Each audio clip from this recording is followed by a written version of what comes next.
पूजा पाठ करने से क्या होता है, मंदिर में जाने से क्या होता है, नाम जाप करने से क्या होता है, सत्संग में जाने से क्या होता है, ये जानना चाहते हो तो ये प्रसंग बड़े ध्यान से सुनिएगा।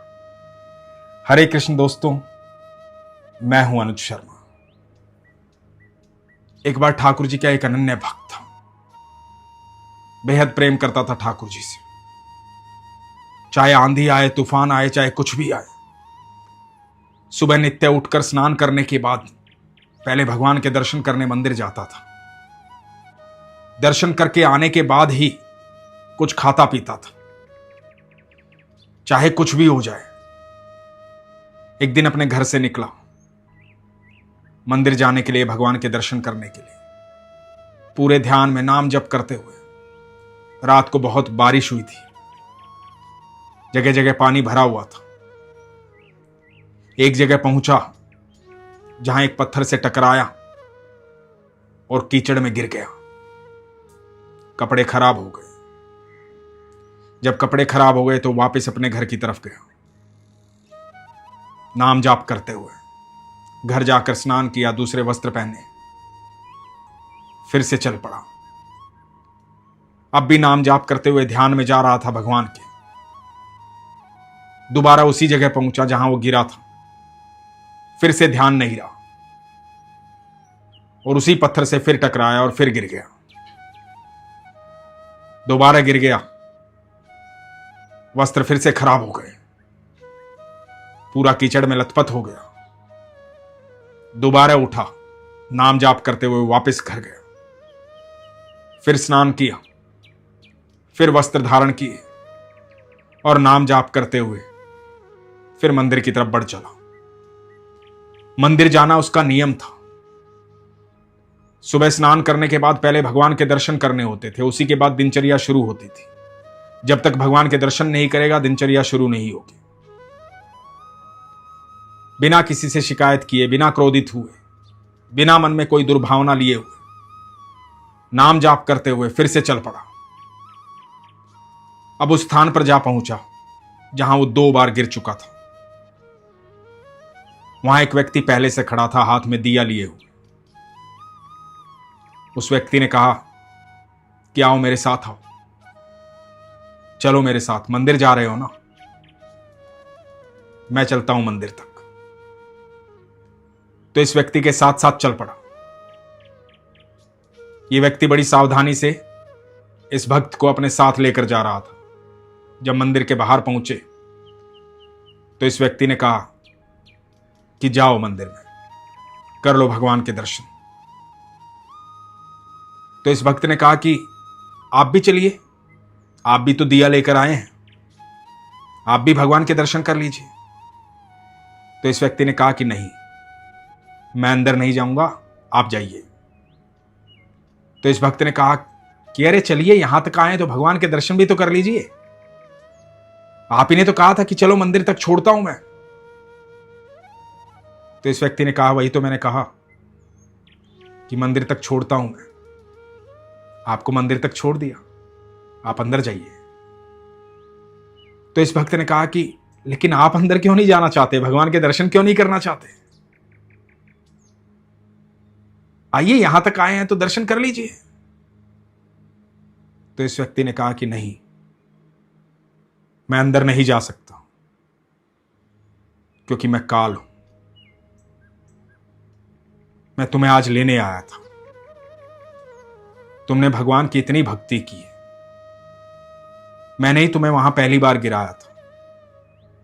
जब पहली बार गिराया, तुम्हारे कपड़े खराब हो गए, तुम कीचड़ में धंस गए, चुपचाप उठे, नाम जाप करते हुए वापस घर गए, बिना भगवान से कोई शिकायत किए हुए। लगातार नाम जाप करते रहे, स्नान किया, दूसरे कपड़े पहने और वापस मंदिर की तरफ चल पड़े। तो भगवान ने तुम्हारे सारे अपराध क्षमा कर दिए। अब तुम दूसरी बार भगवान के दर्शन करने के लिए घर से निकले, उसी स्थान पर पहुंचे, मैंने तुम्हें फिर गिराया। जब मैंने तुम्हें दोबारा गिराया, फिर तुम उठ खड़े हुए। गिरने के बाद भी तुम्हारे मुख में भगवान का नाम था।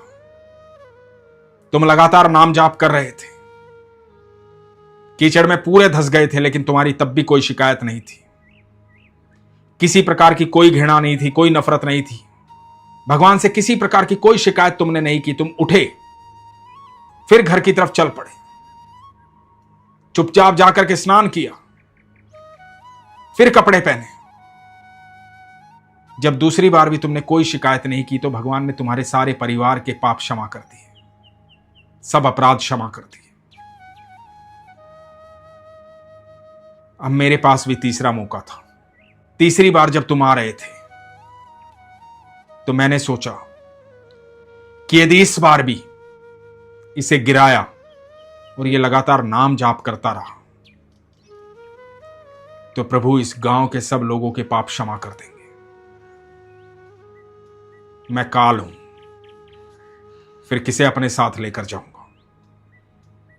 तो मुझे लगा कि सारे गांव के पाप क्षमा हो उससे पहले मैं तुम्हें रास्ता दिखाता हूं, तुम्हें ठीक ठाक मंदिर पहुंचाता हूं, ताकि बाकी किसी को मैं ले जा सकूं। इसलिए मैं अंदर नहीं जाऊंगा, तुम अंदर जाओ। ये भक्त काल को देखता रह गया, काल अंतर्ध्यान हो गया। भगवान का आभार प्रकट करते हुए भगवान के मंदिर में पहुंचा, भगवान के दर्शन किए। दोस्तों, जब हम नाम जाप करते हैं तो हमारे शरीर के चारों तरफ एक अदृश्य घेरा तैयार होता है, जो किसी को दिखाई नहीं देता, लेकिन वो सुरक्षा घेरा होता है। एक ऐसा सुरक्षा घेरा जिससे कोई भी नकारात्मक ऊर्जा टकरा नहीं सकती, उसको भेद नहीं सकती, आप तक कोई भी नकारात्मक ऊर्जा कभी पहुंच नहीं सकती। आप सुरक्षित हो जाते हैं, आपका विश्वास प्रगाढ़ होता है। तो सच ये है, और कहा भी गया है, कि काल भी उसका कुछ नहीं बिगाड़ सकता। जो ठाकुर जी का भक्त है, जो ईश्वर के सानिध्य में रहता है, प्रभु के सानिध्य में रहता है, उसका कोई कुछ नहीं बिगाड़ सकता, क्योंकि वो प्रभु के सुरक्षा घेरे में है। जब हम मंदिर जाते हैं, सत्संग में जाते हैं, नाम जाप करते हैं, पूजा पाठ करते हैं, भगवान पर विश्वास करते हैं, भगवान से प्रेम करते हैं, तो यकीन मानना, हम जीवन के इतने संकटों से अपने आप ही बच जाते हैं कि वो संकट हम तक पहुंच नहीं पाते। जब हमें यह लग रहा होता है ना कि जीवन में सब कुछ सही चल रहा है, सब कुछ ठीक ठाक चल रहा है, तो यकीन मानना, वो हमारी भक्ति के कारण चल रहा है, हमारे नाम जप के कारण चल रहा है, हमारे विश्वास के कारण चल रहा है। क्योंकि ईश्वर ने हमें वो सुरक्षा घेरा प्रदान कर दिया है जो हमें सुरक्षित रखे हुए है। यदि हर पल सुरक्षित रहना चाहते हो, खुश रहना चाहते हो, प्रसन्न रहना चाहते हो, क्योंकि ये जो सुरक्षा घेरा होता है ना, इसमें दुख प्रवेश नहीं कर सकता, इसमें सिर्फ सुख प्रवेश कर सकता है, खुशी प्रवेश कर सकती है, प्रसन्नता प्रवेश कर सकती है, सुकून प्रवेश कर सकता है, आनंद प्रवेश कर सकता है, परमानंद प्रवेश कर सकता है। तो ऐसे सुरक्षा घेरे में आप रहना चाहते हो ना, तो विश्वास करो, मंदिर जाओ, नाम जप करो, सत्संग में जाओ, पूजा पाठ करो और प्रगाढ़ विश्वास रखो। जब विश्वास रखोगे तो हर पल चमत्कार होगा, हर क्षण चमत्कार होगा। इसलिए हमेशा कहता हूं, अपने विश्वास को मजबूत रखो, अपना ख्याल रखो। हरे कृष्ण।